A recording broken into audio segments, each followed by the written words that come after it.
Thanks so much, Jesse and Charles and everyone at Layers for inviting me to come here and be part of the inaugural Layers.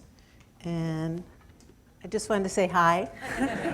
I'm Susan Kare, and I've spent a lot of the last couple decades of my career making icons and fonts and different kinds of screen design, all digital. These are a few of the images I designed over the years. Kind of shows how many annual rings I have, but I've designed, at this point, probably thousands of icons for hundreds of companies. And today I want to talk about, this is some of the companies I've done work for. But don't worry, we're only going to talk about a couple of them today. And I'm going to talk about some work that I've done for different companies, but not so much this is about moi, but about I think some of the design problems I've faced and the way, what I've learned along the way, I hope is extensible to thinking about the work that we all do. Because I know I'm still work every day, still really challenged by it, but I draw on a lot of lessons from the past. So I started out working at Apple as an icon and font designer, and I got my job thanks to a high school friend named Andy Hertzfeld, who was a system programmer there. And he told me that there was an opening for someone to do some digital fonts and create some small images on the screen. And I thought, well, I did have some experience with type and this kind of type. And I really, really, really wanted this job because I never would have thought that I would be interested in working at a Fortune 500 computer company. I would have thought I wanted to work at an art museum and make sculpture. But this was so exciting to me that I thought, well, I'm going to try. I had a background in art history. I went to the library in Palo Alto and I got out every book I could find about typography, which I took to the interview under my arm to show how much I knew about this, because I didn't know anything about it, you know. And Andy also suggested that if I got some graph paper, that I could whip up some images that I might be able to bring with me. So these were some of the, I went and I got a little book and I created some images with a marker. And it's funny that some of them actually, those little images that I did to get ready for my interview ended up probably inspiring a little bit of icons that ended up in the Mac. And I went to the interview all ready to answer questions about type design, and it ended up being about 5 minutes and was sort of, when can you start?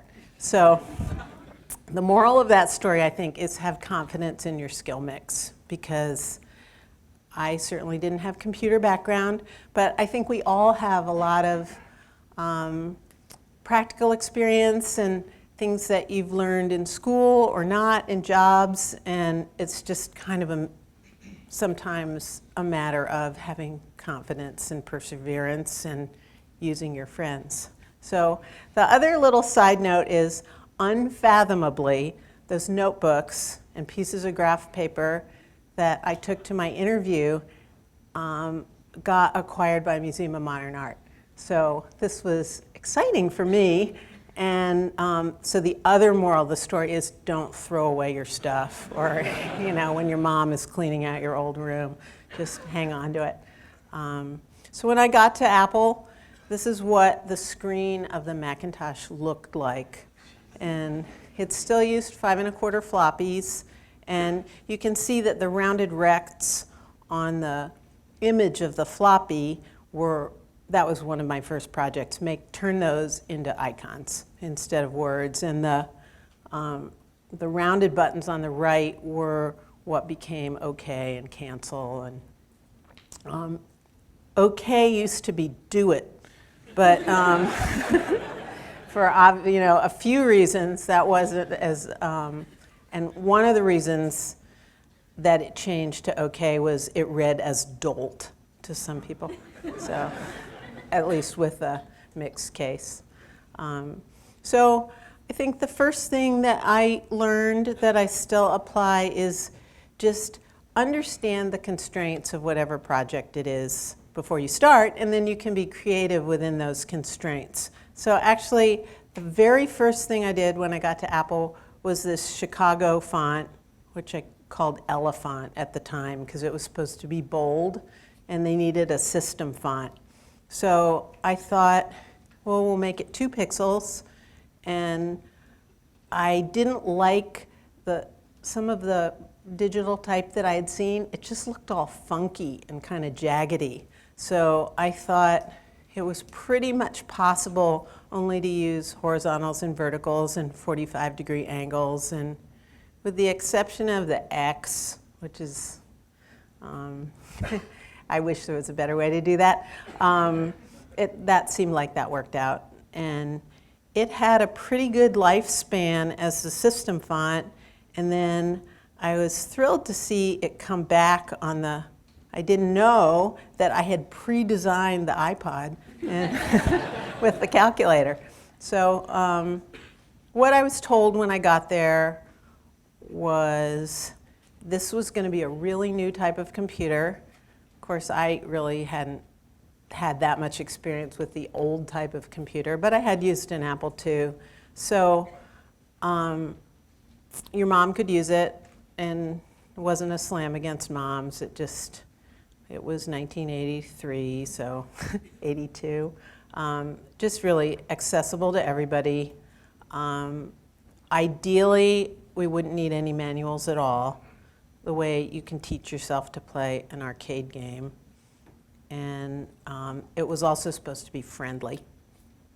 So I started just making, with that idea of being friendly and accessible, trying to make things as simple as possible and friendly. I know that the derivation of this came from my love at 14 years old for those buttons with the smiley face. But later, I came to understand from reading this book, which came out in the 90s, which I think is a fantastic book about comics, but has a lot of truisms about interface design. And it kind of shed light to me when I saw this page about the Happy Mac. He explains that when something's really realistic, it looks like somebody in particular who's not you. But when you take all the detail away, everyone can project themselves onto something simple. And so it made me think that, the other way to describe that, which he does, is that the fewer details, the more universal something is. And I think that was actually an asset of the constraints of needing to work within 32 by 32 pixels and having monochrome.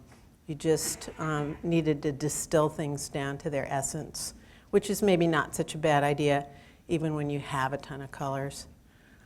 So I made a few icons that I was told would never be seen, like when something was wrong, or this one I was really irreverent about because I really was told nobody will ever see this icon.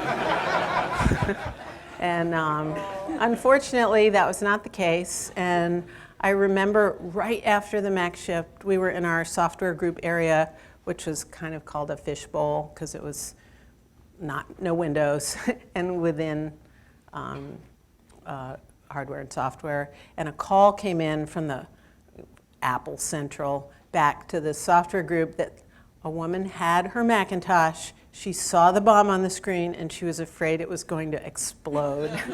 And what could we do to help her? So I felt kind of bad about that. But it's funny that now that thing, just has its own existence. This is train station in Sweden. That mosaic was made in 2008, which does look a little bit like a card that I did in 2004, but I thought that was flattering. It's really easy to forget like how rudimentary the tools were when I got to Apple, now that we have Photoshop, thanks Adobe. But when I got there, at the very first, I was still working on paper, but shortly thereafter, Andy Hertzfeld wrote an icon editor, and that let you see magnified what you were working on, and then also, as you turned the bits off and on, you could see it at real size, and it would this seemed like a huge, this is an ImageWriter printout of a screen. It was a huge asset that it automatically generated the hex, because before that, I was taught how to look at each group of 4 pixels and figure out, part of my job was writing down each of those numbers so that we could key it in and you could see the image on the screen. So that seemed great. These things actually are not crying. I must have just been counting with a pen so that I could figure something out. Sometimes we did little, I had fun with making little portraits, and you can see in the title bar, every chance I got, I would just try something different in the title bar, so that, because mock-ups are just so valuable versus being on paper, till we settled on the lines that were horizontal.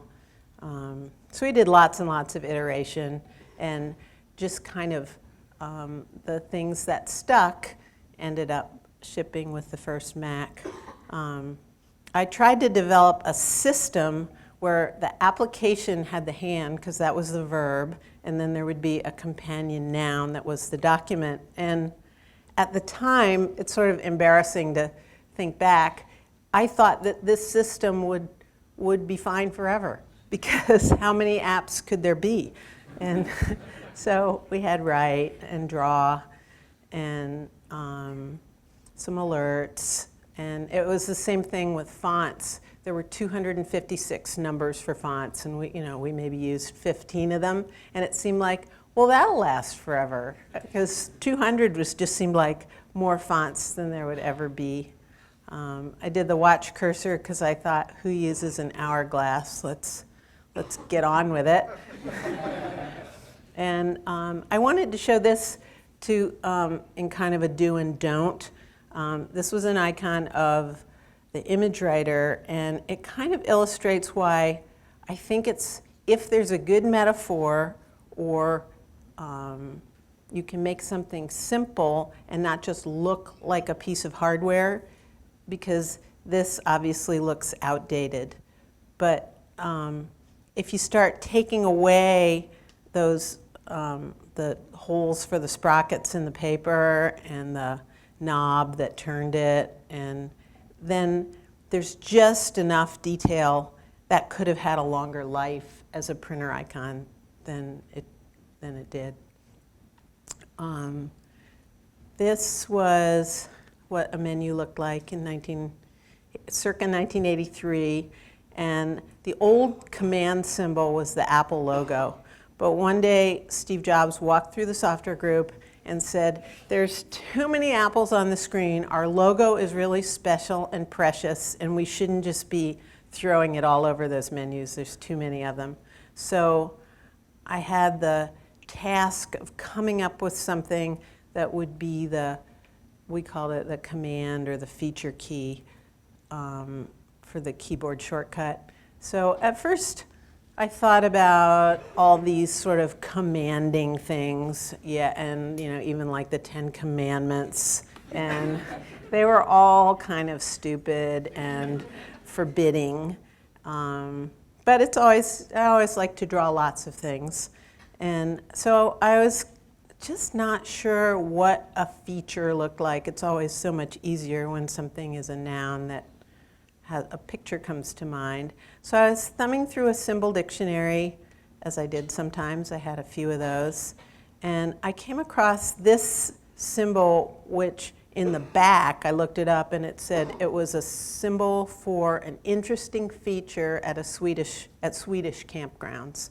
And it turns out that it actually is all over the place. Finally went to Sweden about a year ago, and it was awesome just to like be on the ride from the airport and see the command key all over the place. But I thought it kind of looked, even though it went against my general notion of it should have some meaning and not just be abstract, because then there's a little visual mnemonic to help you remember what it is. But I thought it looked a little bit lucky. It looked a little bit like a Cloverleaf Highway experience that, at least in my own mind, it seemed like it would work as a feature. And I did have this legitimate Swedish explanation. So, and it was really, really easy to translate into 16 by 16. So, I mean, it still lives on. And, you know, I just always thought that it was just maybe a little too abstract, but it worked.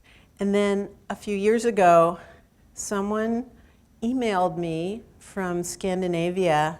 I guess I had said that it was abstract somewhere, and this person read it and said, you know, it really isn't abstract.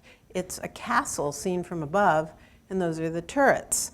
So I had never really thought about that, but I thought it was wonderful that after all these years, it really is something, not just abstract, and it really looks a lot like Borgholm Castle from 1200 that was kind of destroyed in a fire, but whatever. So that's the story of that symbol. I also worked on this control panel, which was our effort at the time, even though it was painful to read. Someone said it was like a crib toy, but we were trying really hard not to use words so that it would be international and give you real-time feedback about the things that this controlled. And you know, I was happy to get some animals in there. But for a time, I had a corner on the market producing Macintosh graphics because they're just, you know, there weren't too many Macs out there and people that learned how to use them. So I worked on a lot of things for the ad agency and graphics that came in the materials. We were so proud that that Mac Paint manual was so thin. And that Mac Paint screen, which I worked on, used one of the first scans that Bill Atkinson came up with when he was working on scanning controller software. And Steve Jobs brought in that woodcut that he owned, and we did sort of a really crufty looking scan of it, and then I tweaked it, and we ended up using that. And these were tools from Mac Paint that I feel Bill Atkinson wrote Mac Paint, and I thought it was just magical. And just the magical, iterative, being able to just undo, one level of undo, black and white. It just seemed miraculous without erasing. And I'm happy that 30 years later, some of these tools, maybe with a little bit more resolution, but they're still around in Photoshop.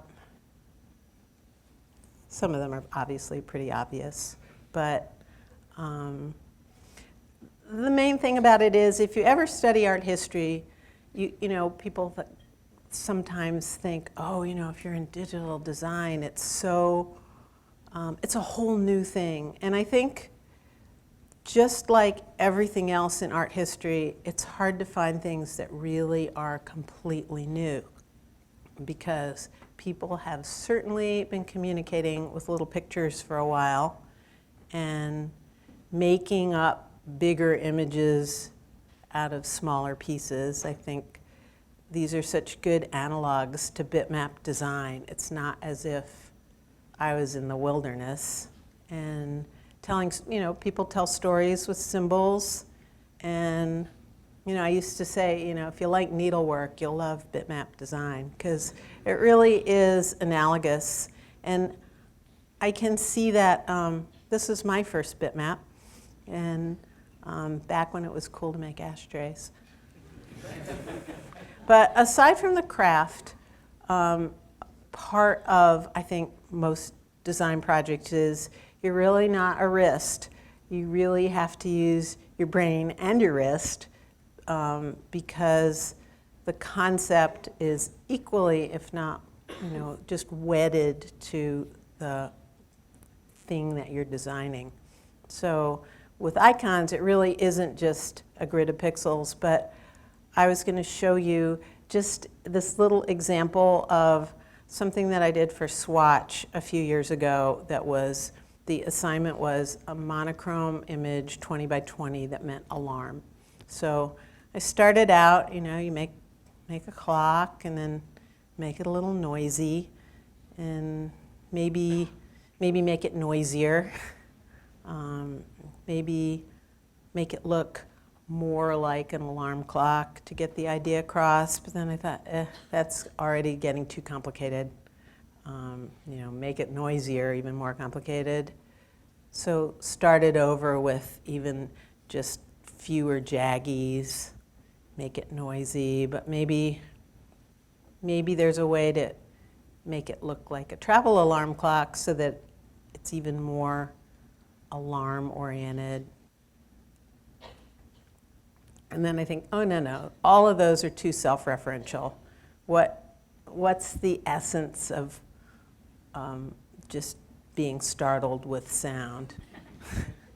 maybe something even more basic, or the alpha alarm clock that you could do a few different ways, or something more conservative. But I think the moral of this story is there's so many different ways to solve a problem. I know we usually always present a range of solutions because it's, even if you, in your head, I always think, usually one thing comes to mind first, but then I like to push to think of other ways to express it too, even if it just convinces you that your original idea was the right one. After I left Apple, I worked for Microsoft on Windows, and it was just a whole new exciting world to have 16 colors after monochrome, even if a lot of them were pretty bad colors.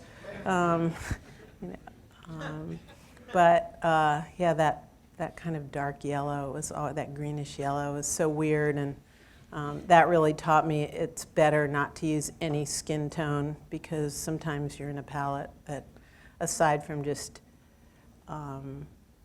being more symbolic, there really weren't very good colors there.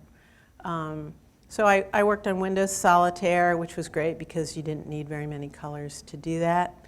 And I felt really, really great about that. And I read recently, someone said Windows Solitaire was the way people procrastinated before there was Twitter. So it got some use. And actually, a company in Brooklyn called Areaware is just bringing out, they made a real deck with solitaire cards. So it's back. I wanted to show this because this was a way of my effort to make a wallpaper for Windows 3.0 that used only those 16 colors but didn't look like a Dayglow chessboard. And the way of doing that was just like a lot of dithering with those limited colors to optically make something a little more subtle. And I've done a lot of digital clip art. I didn't work on click art, which was maybe the prototypical one, but it was an early Macintosh app. 10 years later, it's like everything old is new again. I worked on this device by General Magic, and we had rubber stamps that you could drag onto postcards, so to just try to make them more expressive. Then 13 years later, I worked at Facebook on virtual gifts, and I loved this project because it initially gave money to charity, and it was, what can you draw in 64 by 64 that will make people spend an actual dollar? So something, I think if my kids came to me and said, can I have your credit card to, buy a virtual gift? I'm not so sure I would have said yes. But every day we launched a new gift, and at midnight on the East Coast for almost 4 years. And I just thought that was so interesting to learn about the power of images that way, because you could see how many people bought it in the first 10 or 15 minutes. And people actually did buy these. So birthdays were really popular. I did a lot of different types of love and happiness. Sometimes I tried to make something that I thought was a little more artful. And I am sad to say that these did not sell anywhere near as well as anything with a penguin, a bear, or a heart. And this was the best-selling one of all time. And they actually sold like a lot of these. So that was interesting for that period of time. But they ultimately stopped doing it because they wanted to defer to third parties and not produce this stuff themselves. And then 6 years later, I did another icon set for Path, which was at that time sort of a small social network, and they wanted a bitmappy style, so it was really fun to get back into creating low-res images that would still be fun. And I also did a lot of iconic travel for Path, too. You can't quite see the surfer under the bridge. But whether it was 64 by 64 or vector, I tend to use the same kind of design process. And this was just a set of logo prototypes I did for a company called Curbside that will bring your stuff out of stores and meet you at the curb. And icons or logos, I usually figure there's just no single right answer. Always try to mock things up. Photoshop, easy. And that was Curbside ultimately did have these little kiosks at Target, so I was glad I had picked that one to mock up.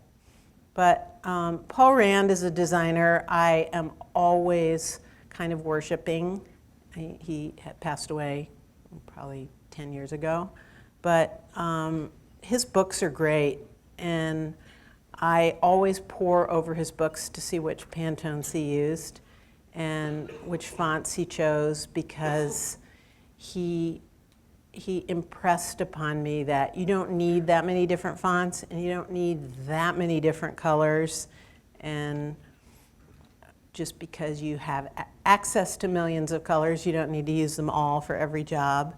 And he really says many times in many different ways, like, be simple and be meaningful.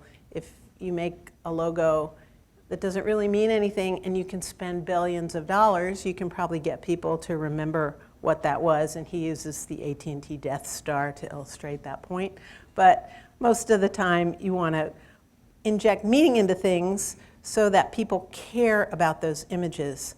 And I think sometimes when you do that, the people care about the images and they take on a bit of life of their own. So I was so excited. There's a French artist whose faux name is Space Invader, and sometimes there's a bunch of Mac icons all over the place, which I think he does such a wonderful job. And sometimes I paint these, sometimes other people do. A doctor from Australia pointed out to me that the Lego panels are 32 by 32, which I thought was, sent that to me, which I thought was interesting. And I'm always like pretty amazed that these images can mean something to people enough that they do something permanent with them. But unfortunately, the leg on the right did not get the memo about not always being careful about smoothing when you don't want it. And Thank you so much.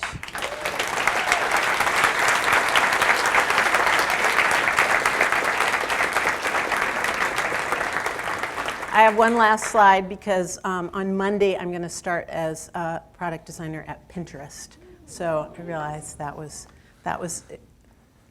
meant to be. Ladies and gentlemen, Susan Kare.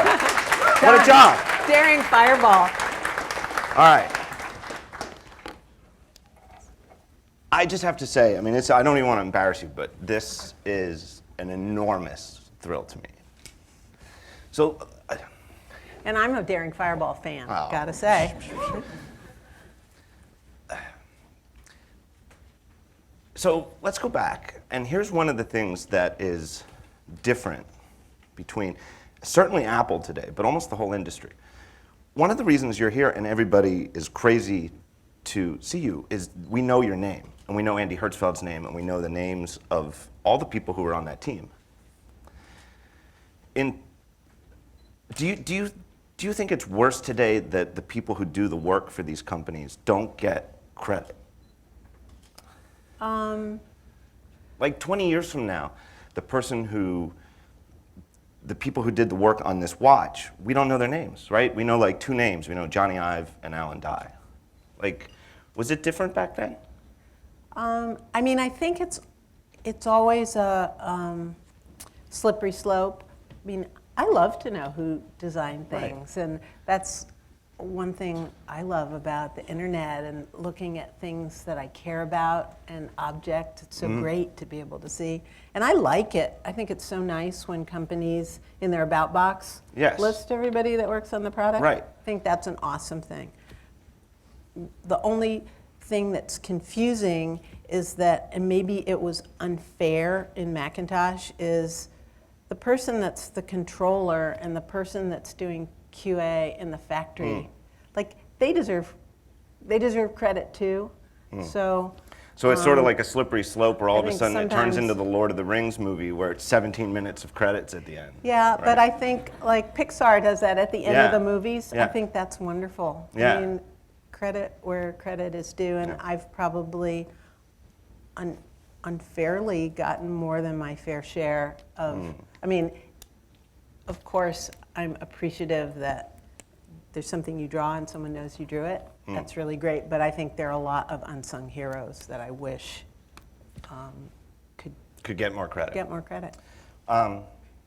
Another one, and I want to get it out of the way because it's less fun to talk about, but it's like right now, today, this year, last year, certainly in the next few years, it's really, everybody is becoming cognizant, and it's a topic of conversation that in our industry, in tech, that there is a serious issue with the way that women feel unwelcome,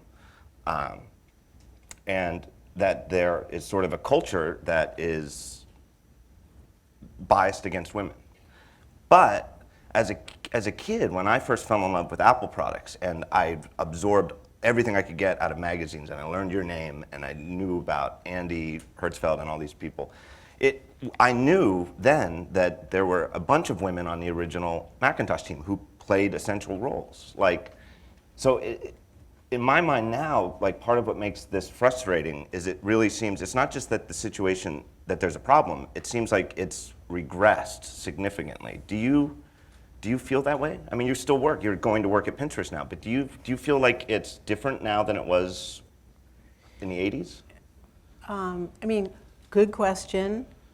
All I can really speak to, though, not being a sociologist, is my own experience. And I think Macintosh, there were lots of talented people on the team, men and women.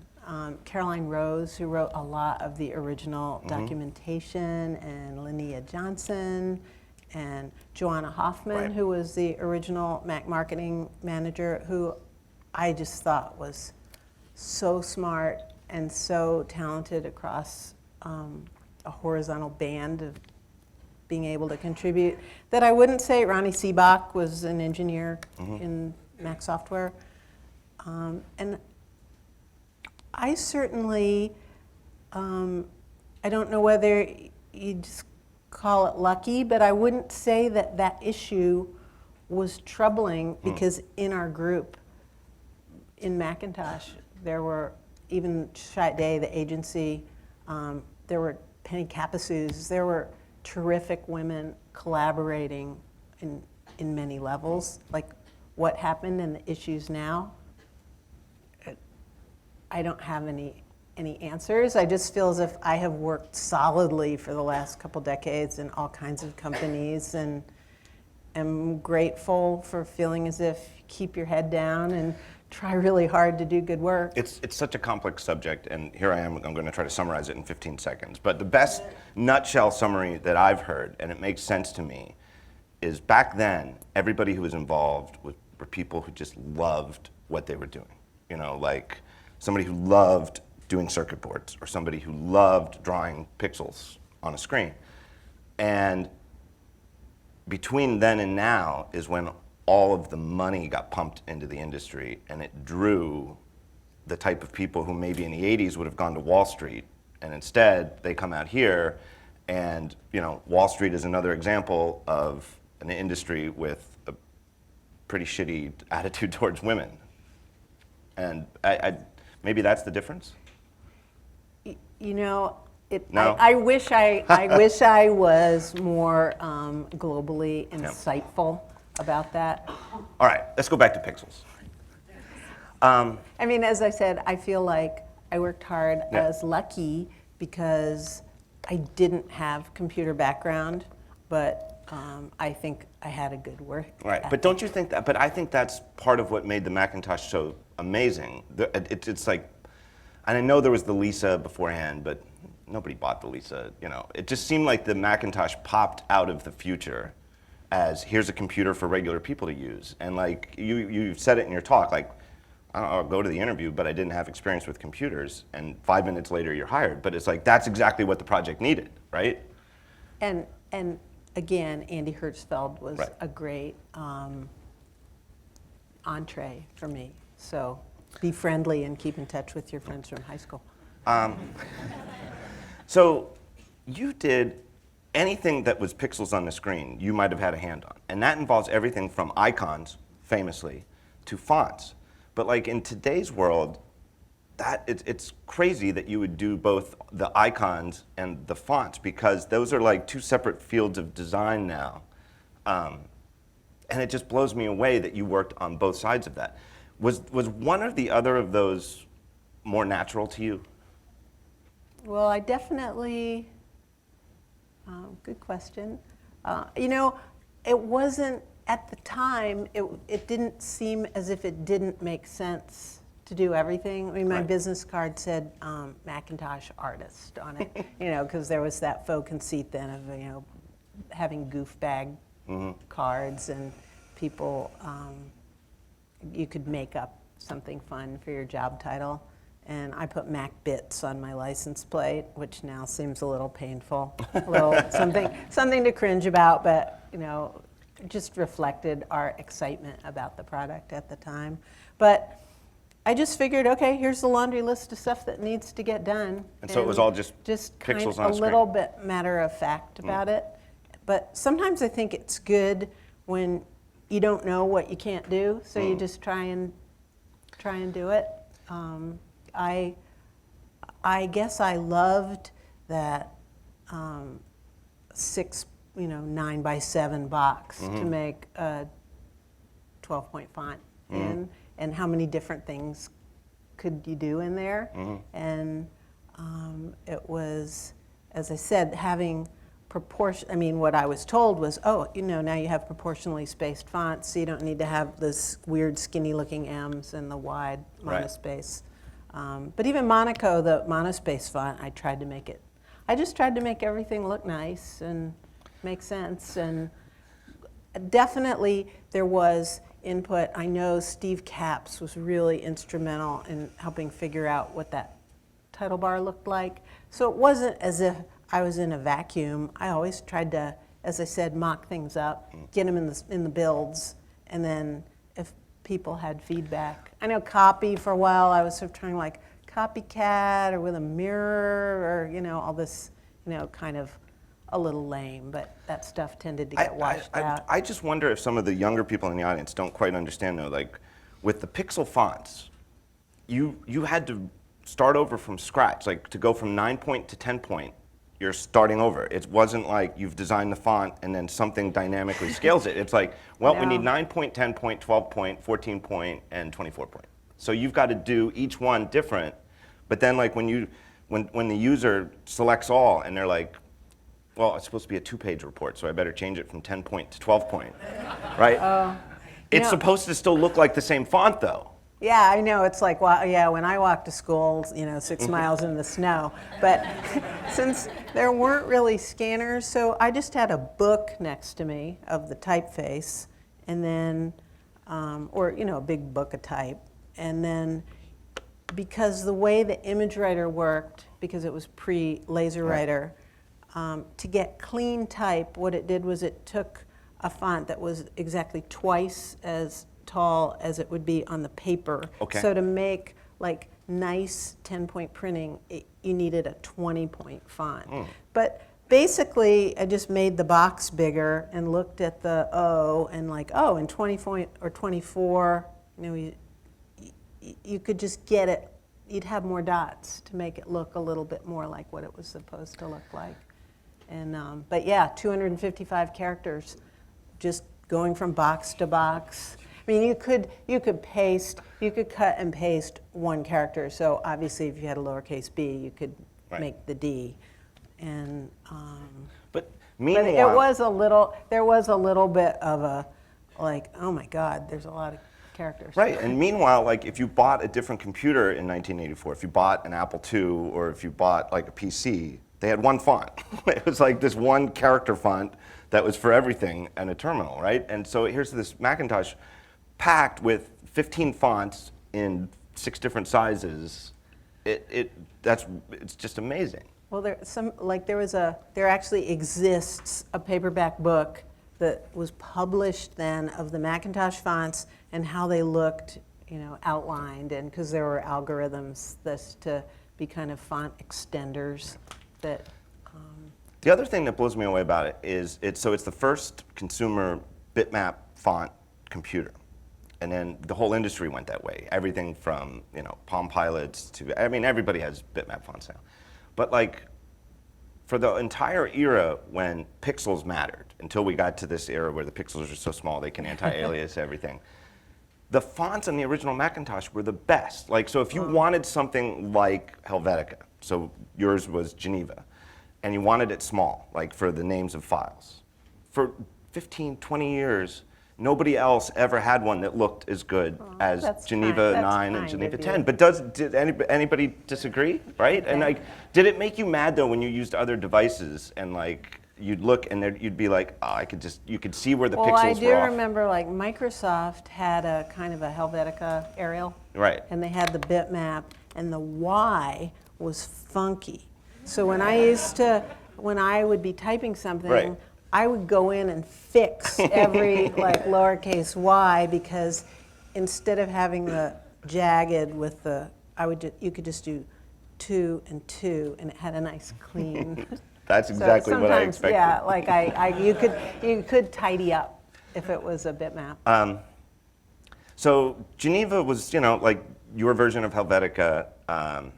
New York was Times. But I did, like in Geneva, the Y looks like a U with a cattail on it, just because even though that's not classic Helvetica, it was cleaner. Like it seemed to me it was better to optimize for legibility and not being jagged and take a little bit of liberty here and there. All right.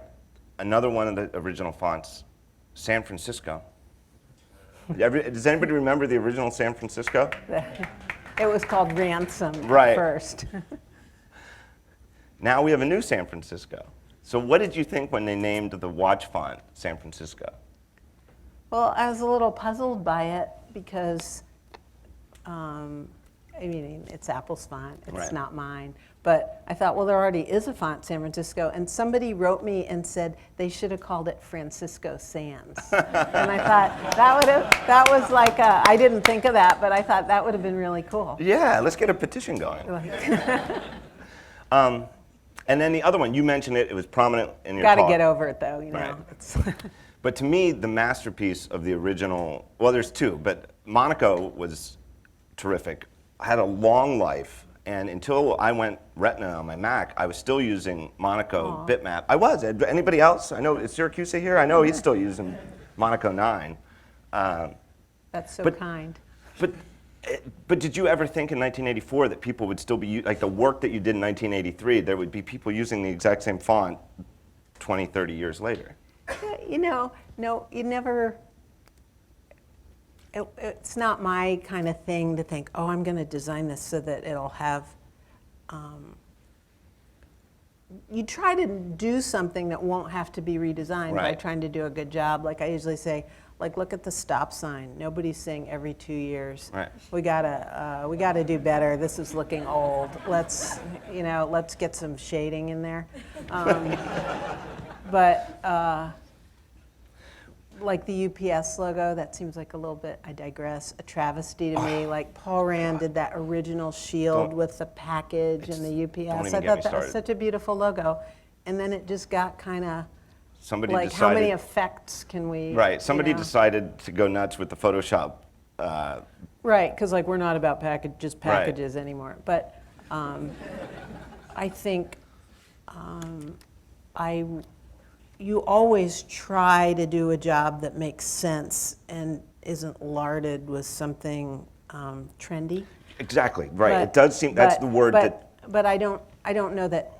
Certainly at the time, it wasn't like, oh, I want to make something so the Apple can get 30 years of use out of it. Yeah, but it I really- feel happy when certain things persist, Yeah. only because maybe it means the thought behind it made sense for a while. there's so much, I mean, every decade has their bad trends, and it's so hard to recognize them when you're there. But the 80s certainly had a lot of bad trends, right? Or things that, In hair, yeah. right.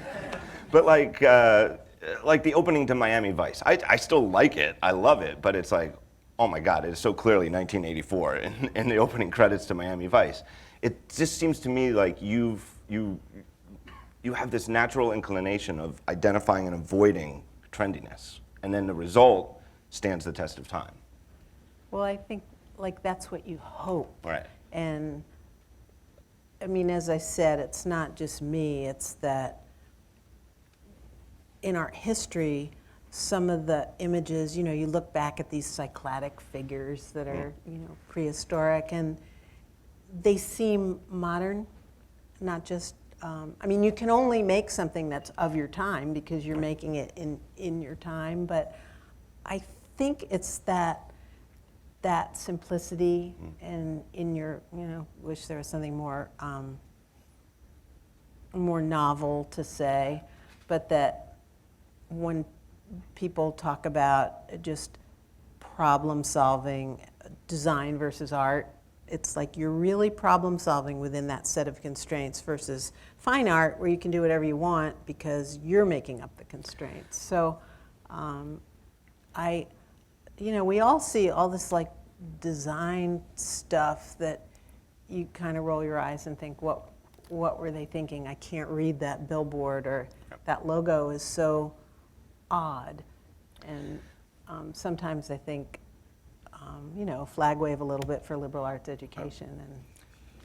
And You mentioned in the talk, I can't believe this, that Chicago, 12-Point Chicago was one of the first things you did. the very first thing. That is mind-blowing to me because Chicago is the one font in that Macintosh that, like, to me, was like, it so instantly screams Macintosh. File, edit. It's like as soon as you see the words file and edit in 12-Point Chicago, it just, you don't need anything else, and it's Macintosh. And you design that right off the bat.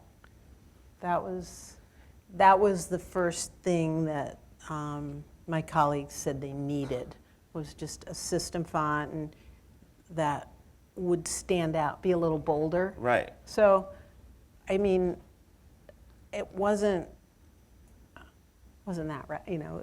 It's So like you brilliant. don't have that many, I mean, that's really gracious of you. But as I said when I was doing my talk, I just sort of started and I did the easy letters first, and I tried to have that double pixel just Right. to get that weight in there, and clearly there wasn't not enough dots to have it be horizontal. The thing that always struck me is that it was the one font that didn't correspond to, I was going to say a real font, but you Just kind of made it up. right. But it wasn't related to anything in print. It, you know, and it had what sounds weird, double width on the vertical axis, but like the R And was maybe like a little bit like there's fonts like Britannic, bold. Mm. You know, nothing's completely new under the sun. And All right, one of the weirdest things, and this is not when you were there, this is after you had left, but one of the weirdest things to me that Apple ever did was in System 7 when they went to TrueType and they added vector fonts in the system. It seemed like somebody said, okay, we have to take all of our fonts and make them TrueType. And they did it including Chicago, which is the weirdest thing ever because it's a font that was truly made for the pixel grid. And then they made this weird vector version. Like, did that strike you as an odd decision? it just seemed completely baffling because it was, you make a pixel font to emulate the world where you can have beautiful, Right. perfect curves and classic type that stood the test of time. So if it were me, I would say either make a vector version and follow the bitmap, Right.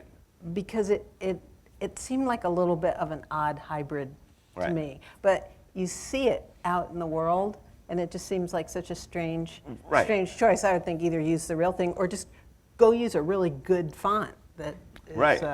Yeah, that's exactly the thinking it's that like I thought that when weird. they did it. It's like that last tattoo slide. It's like this weird, like Right. you put smoothing on, Right.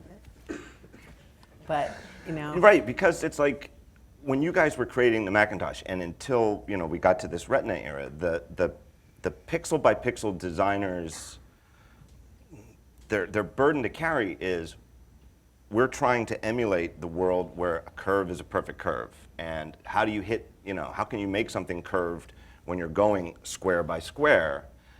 And clearly you have a gift for it, but that was like the struggle for all of these icons, all of these fonts, all of these things. And then all of a sudden when they vectorized Chicago, it's like they went the other way and they said, well, here's this pixely thing, we'll just... No, and I mean, all of a sudden it's fantastic. It's Right. like, God knows, I certainly love vector fonts and using like real fonts Right. that were designed that way or emulate the original lead type so well. So you mentioned Letraset, that you had, you'd use that. And I don't, people may not remember this either. You just put the slide up and assume people remember, but it was like a thing, and then it was like a rub-off, and you take a pencil.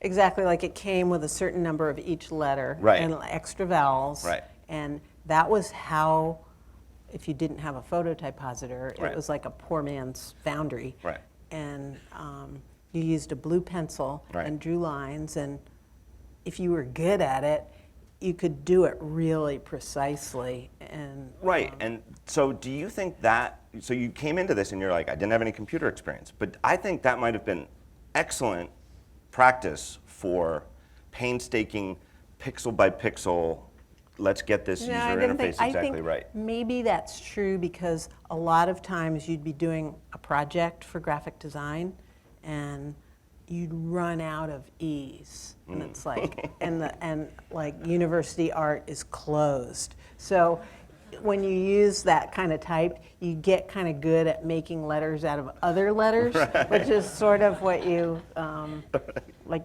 And you can sometimes need to be very creative, and worst case, like take an X-Acto knife and Right. cut something out. But a lot of times you could just turn things over, which is kind of how the first font editors Right. worked.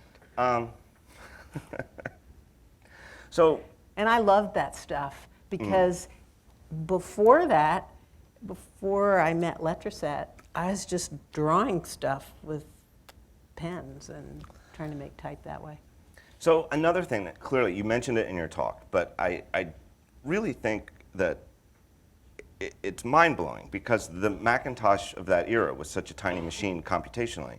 But the similarities between, or the heritage from Mac Paint then to Photoshop today, it's almost astounding. Like, it's like work that you guys did then truly is completely relevant to like everybody in here who uses Photoshop and tools like that today.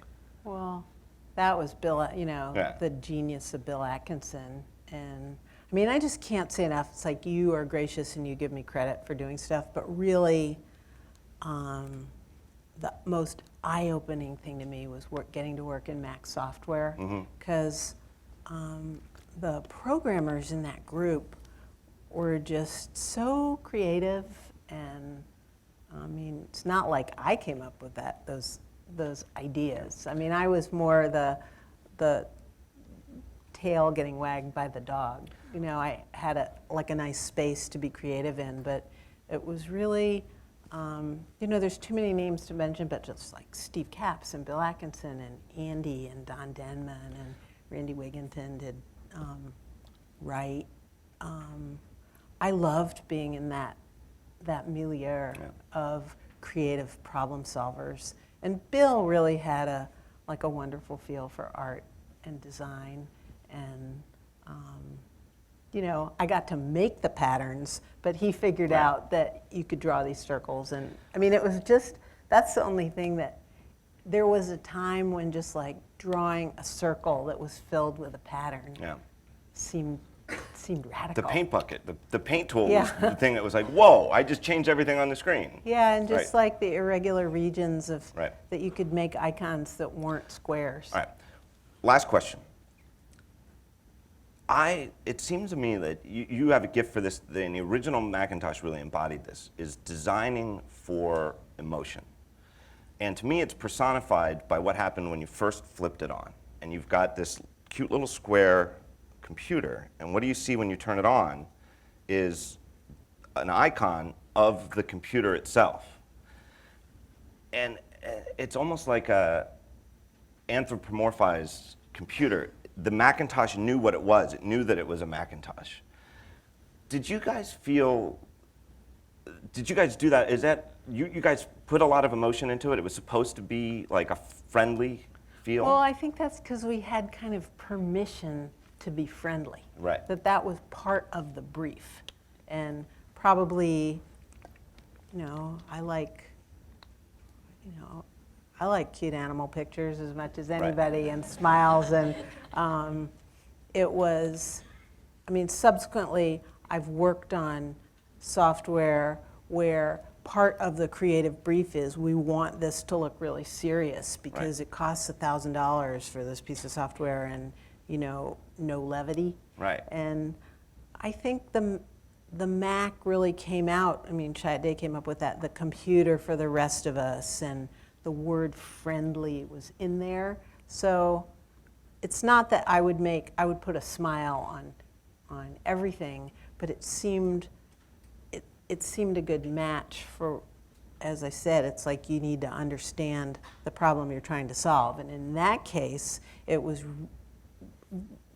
was definitely, it was stated over and over again that the goal of this was to make computing accessible to people that heretofore would have had no interest or would have been baffled by a computer user interface.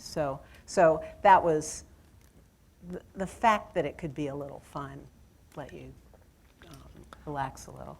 Well, thank you. No, thank you. Thank you. Jesse, thank you for having me do this.